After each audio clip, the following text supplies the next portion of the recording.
윤석열 대통령이 다음 달 말 미국에서 바이든 대통령과 정상회담을 갖습니다.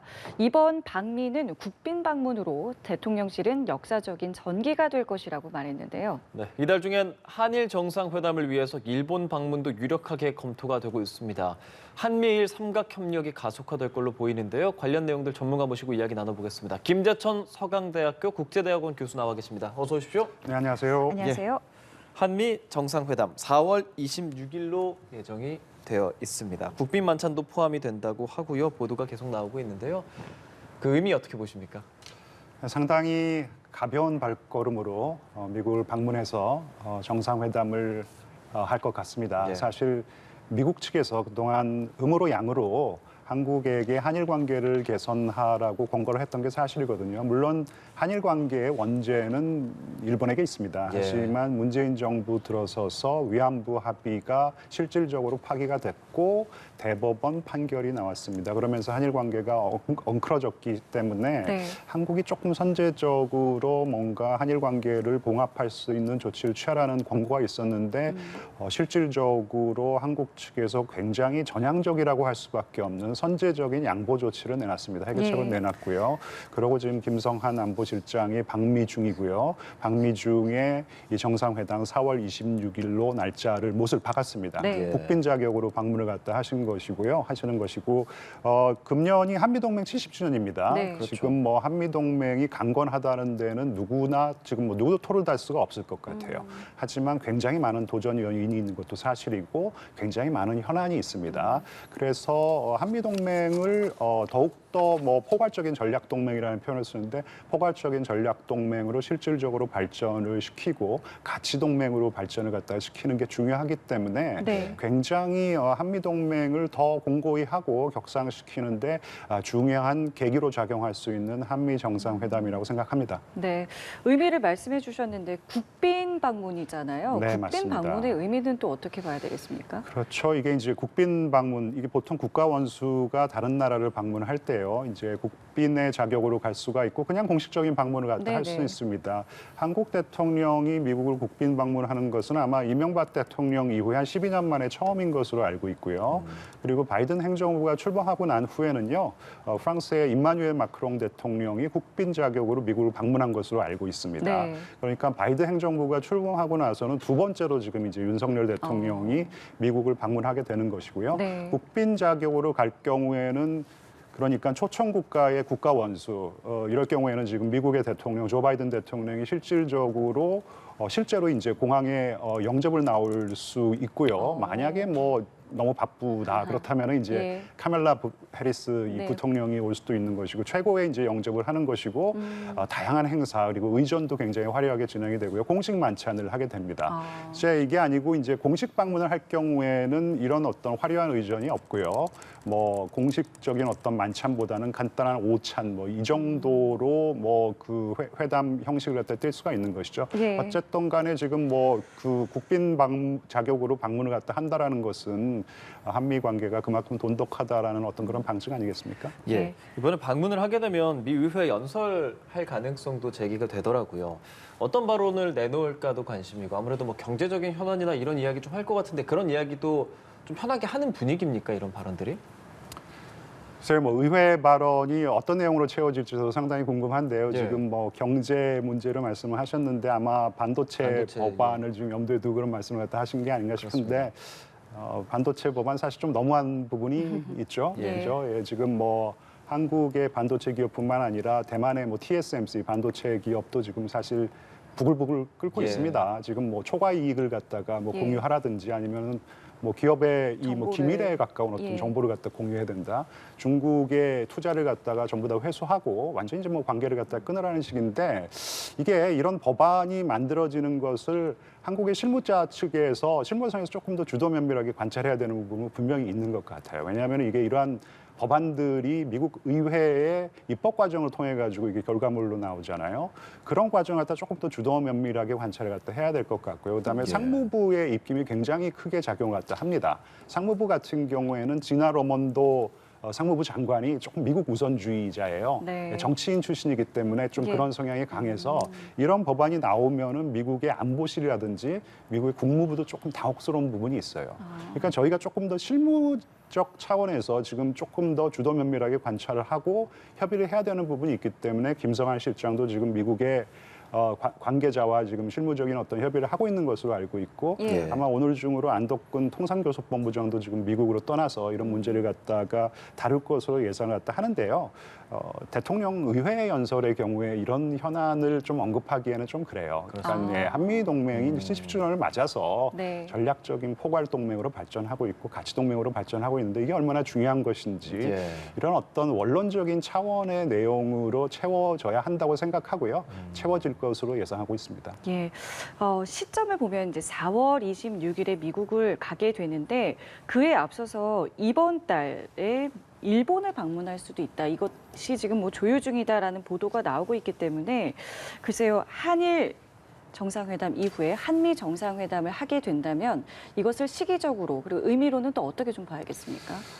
굉장히 이상적인 순서라고 할 수 있겠죠. 그렇군요. 예, 예. 근데 이게 한일 정상회담을 좀 무리하게 추진해서는 안 될 된다. 부분도 있다고 생각합니다. 아. 지금 박진 장관이 말씀을 하셨듯이 우리가 굉장히 선제적이고 전향적인 해결책을 제시를 갖다 했잖아요. 어떻게 예. 보면은 윤석열 정부가 상당한 정치적인 손해를 감수하면서 이런 이 안을 해결책을 갖다가 제안을 했는데 일본 예. 측에서도 어떻게 보면은 크게 놀랄 정도로 큰 양보를 갖다 한 셈입니다. 네. 그럼 박 장관이 얘기를 갖다 했듯이 우리가 물을 반을 채워줬으면 일본이 반을 좀 채워줘야 돼요. 그래서 일본이 만약에 뭐 강제동원이 없었다 이런 발언을 하고 그다음에 네. 지금 뭐 사도광산 유네스코 예. 그 문화유적지 등재 문제라든지 네. 후쿠시마 오염수 문제 이게 산적한 현안이 있는데 일본이 조금 성의 있는 조치를 갖다 취해주지 않으면은 한일 정상회담을 할 수 있는 그런 국내 정치적인 분위기가 조성되기가 어려워요. 이런 상황에서 한일 정상회담을 감행한다면은 역풍이 더 크게 불 수가 있기 때문에 아. 사실 우리는 정말 할 만큼 한 것입니다. 그래서 일본의 좀 조치를 갖다 지켜보고요. 그리고 한일 정상회담을 만약에 대통령께서 이 방미를 하기 전에 할 수 있다면은 뭐 셔틀 디플로머시, 셔틀 외교라고 예. 그러잖아요. 우리 대통령이 일본에 가고 일본의 수상 기시다 총리가 한국에 오고 이런 셔틀 디플로머시가 재개가 되고 대통령이 방미를 할 수 있다면 굉장히 이상적이지만 너무 무리해서 여건이 조성되지 않은 상황에서 한일 정상회담을 밀어붙이는 것은 역풍이 불 수도 있다고 생각합니다. 그런데 그 시기가 지금 예상되는 보도로는 16일, 17일 정도잖아요. 얼마 물리적인 남지 시각도 않았는데요. 조금 좀 예. 부족한 측면도 분명히 있고요. 그렇군요. 네. 그러면 우리가 전향적인 태도를 보였으니 일본에서 어느 정도 또 전향적인 같은 네, 태도를 네. 보여주고 한일이 만나고 한미까지 만나면 이상적이다. 뭐 이렇게 생각을 해볼 수 있을 것 같은데 네, 네. 미국 입장에서 한국과 일본의 과거사 문제가 빨리 좀 정리되고 관계가 개선되길 바라는 것. 아무래도 한미일 이 협력을 좀 강화하기 위함이라고 볼 수 있겠죠. 물론이죠. 네, 한미일 관계가 돼야 된다라는 데 있어서는요. 한국, 미국, 일본이 의견을 같이 하고 있었습니다.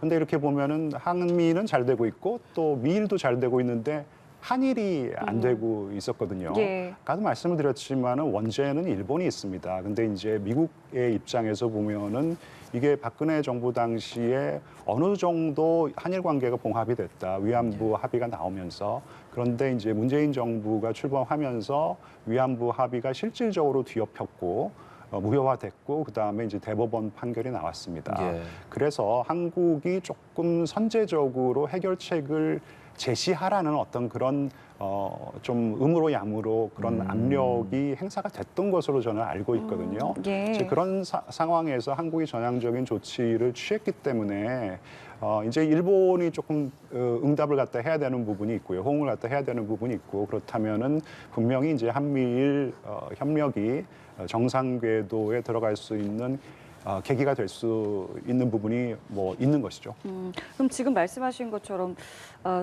토니 블링컨 장관 같은 경우도 이번에 국무부에서 약간 물밑으로 이 부분을 좀 네네네. 조율한 것 같은 뉘앙스를 풍겼는데 실제로 네네. 가능했다고도 보시는 겁니까? 그러니까 뭐 이것을 대놓고 얘기하기는 좀 그렇잖아요. 그죠? 그 역사 문제라는 거, 한일 예. 사이 역사 문제라는 거 미국이 괜히 끼어들었다가 양쪽으로부터 욕을 얻어먹을 수 있기 때문에 그래도 바이든 행정부에서는 다양한 외교적인 노력을 기울인 것으로 저는 알고 있고요. 트럼프 행정부 당시에는 전혀 뭐 수수방관했죠. 그냥 한일 관계가 나빠지더라도 트럼프 대통령 자체가 워낙 그 반동맹적인 시각을 가지고 있었고요. 그래서 한일 관계가 나빠지더라도 네. 이것을 뭐 화해를 시키려는 노력을 하지 않고 수수방관했던 그런 모습을 보이기도 했고, 하지만 이제 미국은 늘 일정 부분 노력을 기울였습니다. 그래서 아까도 말씀을 드렸지만 오바마 대통령 같은 경우에는 오바마 행정부에서는 한일 관계를 어느 정도 봉합을 갖다 하려는 노력을 했고, 네. 그런 결과로 박근혜 대통령 임기 말에는 한일 위안부 합의가 나온 것이거든요. 그래서 이번에도 바이든 행정부가 대놓고 뭘 뭐 화해를 해라 이러지는 않았지만은 예. 음으로 양으로 다양한 외교적인 노력을 기울였기 때문에 블링컨 장관이 이것은 미국 국무부의 뭐 쾌거다라고 얘기하는 게 전혀 틀린 얘기는 아니라고 생각합니다. 그래서 뭐 네. 바이든 대통령도 신기원적인 새 장을 장식할 것이다라는 네네. 입장도 발표한 걸로 네. 보이는데 이 한미일 협력이 중국을 견제하기 위한 것이 또 하나의 배경이다라는 분석도 많은데 중국에서도 이번 발표를 미국의 압박에 의해서 한일이 화해한 거다라는 메시지도 내놨거든요. 중국의 입장은 어떻습니까? 뭐 유쾌할 리는 없겠죠. 예. 근데 지금 이 결국은 한미일 이 협력이 강화된다라는 것은 지금 중국이 축이 되고 있는 어떻게 보면은 권위주의 국가, 수정주의 국가라는 표현을 저는 쓰는데 지금의 국제 질서를 조금 수정하고 싶어하는 국가들의 연합이죠. 뭐 중국, 러시아, 북한이 가담하고 있고 이란이 가담하고 있고 터키가 지금 저울질을 갖다 하고 있습니다. 그러한 어떤 흐름에 대응하는 그런 이 공조의 성격을 띠고 있기 때문에요. 네. 지금 한국과 일본 사이의 관계가 어려웠기 때문에 한미일 협력이 정상 궤도에 진입하지를 못했었는데 이제 만약에 한일 관계가 정상 궤도에 진입을 한다면은 한미일 협력도 본격적으로 가동이 되는 것이기 때문에 중국 입장에서는 결코 유쾌할 리가 없을 거라고 생각합니다. 중국 이야기가 나와서요. 이 미국 주도의 대중국 견제 협의체죠. 쿼드. 네네. 이제 실무그룹 참여도 좀 가속화되는 분위기인 것 같습니다. 뭐 참여에 대해서 적극 공감한다라는 네네. 취지의 이제 말을 했는데 이것의 의미도 좀 궁금하지만 이것이 추진된다면 한중 간의 관계는 또 어떻게 될지 이 부분도 좀 말씀해 주시죠. 네, 그러니까 뭐 지금 한국이 인도태평양 전략을 마련했지 않습니까? 예. 작년 말에 한국이 독자적인 인도태평양 전략을 구비해서 이제 인도태평양 지역에 관여를 강화를 할 것입니다. 네, 이게 사실 조금 자유주의 국가로서는 좀 늦은 감이 있어요. 왜냐하면 벌써 한참 전에 대표적인 자유주의 국가들이 각각의 인도태평양 전략을 구비해서 예. 인도태평양 지역에 관여를 강화하고 있었습니다. 네. 예. 근데 이 관여를 한다라는 것이 이 중국을 견제한다 대놓고 이런 측면보다는 지금 쿼드 말씀을 갖다 하셨는데 쿼드의 본회의가 있지만 쿼드에는 또 12개 정도 되는 어떤 실무 협의가 있어요. 그런 실무 협의는 뭐 영내의 인프라스트럭처를 갖다 어떻게 구축을 할 것인지, 네. 영내의 보건은 어떻게 뭐 우리가 지켜낼 수 있을 것인지, 개발 협력은 어떻게 할 수 있을 것인지, 어떻게 보면은 중국이 이렇게 썩 불쾌하게 생각하지 않을 수 있는 의제로만 다 채워져 있어요. 그러니까 지금 한국이 쿼드의 실무 그룹에 조금 적극적으로 참여를 하겠다라는 것은 네네. 중국 입장에서 보기에도 이게 한국이 이런 거 해서는 안 된다 뭐 이렇게 얘기하기 어려운 부분이 크거든요. 그렇기 때문에 일단 예. 한국이 쿼드의 실무 그룹 12개 정도로 지금 제가 추산하고 있는데 12개 정도의 실무 그룹에 참여를 갖다 한다라는 것은 중국이 우리는 이런 한국의 결정을 반대한다 이럴 수 있는 여지가 굉장히 좁다고 저는 생각합니다. 예, 한미일 공조가 뭐 중국, 북한 등 다양한 좀 요소들과 연관이 되는 것 같은데 미 국무부에서는 이 삼국 관계가 인도태평양을 위한 비전에도 매우 중요하다라고 했거든요. 네. 인태 전략, 뭐 한국판 인태 전략도 네네. 우리가 만들고 했었잖아요. 그런 부분에서 어떤 변화가 있을까? 이 부분은 어떻게 보십니까? 그러니까 이제 한국이 인도태평양 전략을 마련했다라는 것은 어떻게 보면은 큰 흐름에서 미국의 전략적인 움직임에 좀 호응을 했다라고 이제 해석을 할 수 있는 것이죠. 왜냐하면은 미국은 한참 전에 인도태평양 전략을 구비해서 영내 관여를 강화하고 있기 때문에 한국이 인도태평양에 적극적으로 관여하기를 바라고 있었습니다. 네. 근데 조금 전에도 말씀을 드렸지만 이런 실무 그룹이라는 것은요. 그냥 다양한 사안이 있습니다. 뭐 12개, 13개 뭐 굉장히 많은 사안이 있는데 그런 사안에 다 참여를 하는 것은 아니에요. 각자의 이익에 맞게 국가들이 335로 모여가지고 협력을 합니다. 그럴 경우에는 자연스럽게 한국이 일본과 협력할 수 있는 기회도 많아지는 것이죠. 일본과 협력할 수 있는 면이 넓어지고 그런 협력의 정도도 굉장히 깊어질 수가 있는 것이거든요. 그리고 미국과도 마찬가지입니다. 미국과도 만나서 협력할 수 있는 기회가 자연스럽게 많이 생기는 것이고 그리고 결국 이러한 어떤 큰 흐름은 예. 한미일 관계의 어떤 돈독화로 귀결될 수 있지 않을까 이렇게 생각합니다. 그렇기 때문에 미국이 한국의 인도태평양 전략을 적극적으로 환영하는 이유가 있는 것이죠. 한미일 정상이 만나는 시점에 대해서도 이제 5월 G7 회의에서 만날 수 있을 것이라는 이제 관측이 나오고 있습니다. 3월에 일본 정상과 만날 수 있는지는 아직 확인되진 않았습니다만 추진 중이고 4월에는 미국을 가고 이제 5월에는 한미일 정상이 만나게 된다면 이 한미일 안보 협력과 관련한 협의가 이루어질 텐데 좀 구체적으로 어떤 것들이 좀 논의될 수 있겠습니까? 일단 일본이 한국을 초청하는 게 중요하겠죠. 예. 초청하겠죠, 네. 그죠? 예. 관측이 그렇게 나오고 네, 있으니까요. 초청을 해서 윤 대통령이 일본을 가시게 된다면 예. 자연스럽게 한미일 정상이 한 군데서 만날 기회가 있을 거라고 생각하고요. 예. 이미 G20이죠. G20 정상회담 작년에 캄보디아 프놈펜에서 한미일 정상이 만났습니다. 예, 만나서 상당히 그 전향적이라고 할 수밖에 없는 정상 선언문이 나왔어요. 네. 근데 이번에 만약에 5월에 한미일 정상이 일본에서 만난다면은 이거는 이제 한일 관계가 상당히 복원된 다음에 만나는 것이기 때문에 훨씬 더 깊이 있는 어떤 논의가 진행될 수 있는 환경이 조성이 됐다라는 것이죠. 예. 뭐 지금 뭐 안보 협력 말씀을 하셨는데 북한에 대한 어떤 억제의 경우에도 이게 미국의 확장 억제, 이제 확장 억제라는 게 사실 미국의 확장 억제부터 시작을 했는데 이제는 예. 한국이 많이 참여를 해서 한미 확장 억제라는 얘기가 나옵니다. 근데 만약에 여기에 이제 일본이 또 적극적으로 참여를 한다면은 예. 확장 억제가 한미일 확장 억제로 진화할 수 있는 것이고 이것은 대북 억제에 있어서 또 한 단계의 어떤 그런 발전, 네. 새로운 국면으로 돌입할 수 있는 어떤 중요한 전기가 될 수도 있다고 생각합니다. 지금 미국을 방문 중인 김성한 실장이 특파원 간담회에서 이제 이런 이야기를 했다고 합니다. 이번 이제 미국을 방문을 계기로 대북 핵 억제 실행력을 한층 강화할 방안을 적극 모색하기로 했다. 네네. 많은 의미가 좀 담겨 있을 수 있을 것 같아요. 왜냐하면 지금 국내에서 많은 여론들이 또 있기 때문에요. 네네. 어떤 이야기들이 좀 나올 수 있겠습니까? 지금 확장 억제가 실질적으로 강화가 되고 있는 것은 사실인데 예.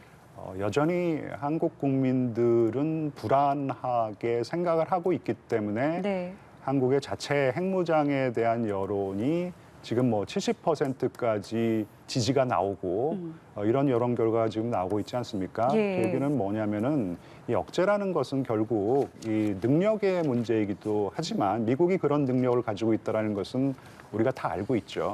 하지만 의지의 문제이기도 하고요. 예, 과연 미국이 그런 의지를 가지고 있는가? 네. 의지를 가지고 있다고 하더라도 한국 국민의 인식이 중요합니다. 인식, 퍼셉션이라고 그러죠. 한국 국민들이 억제가 그냥 잘 되지 않을 것 같다라고 느끼면은 그 억제가 잘 안 되는 거예요. 아하. 그래서 김성한 실장이 어제 이 덜레스 공항, 워싱턴의 네. 공항에서 기자들 만나서 한 얘기가 한국 국민들이 그렇게 인식하고 있지 않은 부분에 대해서 조금 얘기를 갖다가 하겠다라고 기자들에게 말씀을 했습니다. 그 얘기는 뭐냐면은 한국 국민들이 훨씬 더 미국의 확장 억제를 신뢰할 수 있는 어떤 그런 조치들을 이제 조금 더 취해 나가겠다라는 보여줘야 것인데 한다. 하나의 방법이 이제 한국이 실질적으로 미국의 확장 억제에 많이 참여하는 것 그렇다면은 조금 더 국민들이 미국의 확장 억제, 이제 한미 확장 억제라는 표현을 참여한다는 건 쓰는데 어떤 뭐 훈련이나 연습을 말씀하시는 그렇죠. 뭐 기획 단계라든지 그다음에 훈련